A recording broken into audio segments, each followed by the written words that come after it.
লজ্জিত অনুভৱ কৰিছোঁ। এইজন যুৱক এজন ফটুৱা যুৱক, যিজন যুৱকৰ কোনো গাঁৱত অস্তিত্ব নাই, এজন চোৰ, দালালি, মদাহী। এই যুৱকজনৰ কাৰণে গাঁৱত আজি এগৰাকী যুৱতী আৰু এজন যুৱকে ৰাস্তা চিনি নাপাই মোৰ ৱাৰ্ডত প্ৰৱেশ কৰিলে।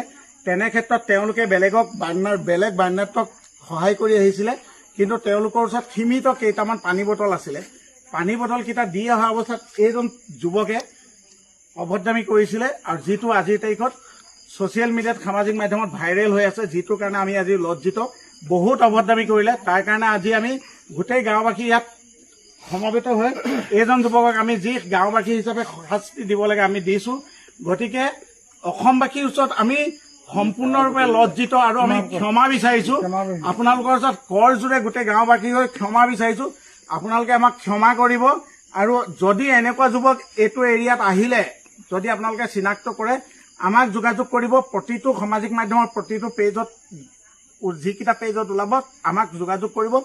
এনেকুৱা যদি বৈজাত, হাৰামী, গাদ্দাৰ এনেকুৱা যুৱক ওলাই আমাক যোগাযোগ কৰিব, আমি তাৰ বিহিত ব্যৱস্থা কৰিম। কিন্তু আমাক মাত্ৰ অসমবাসী ৰাইজে ক্ষমা কৰক। ওপৰনেজিয়া কৈৱৰ্তবাসী ৰাইজো গোটেই নদী কিনাৰত বানপৰীয়া ৰাইজ চব মথাউৰিত আছে। এইজন যুৱকৰ কাৰণে আমি বদনাম হ'ব খোজা নাই। গতিকে ইয়াক যি শাস্তি দিব লাগে আমি গাঁওবাসী হিচাপে দিছোঁ। আপোনালোকে মাত্ৰ ক্ষমা কৰক, কাৰণ এইখন গাঁৱত আমাৰ উঠি অহা যুৱক যুৱতী বহুত আছে।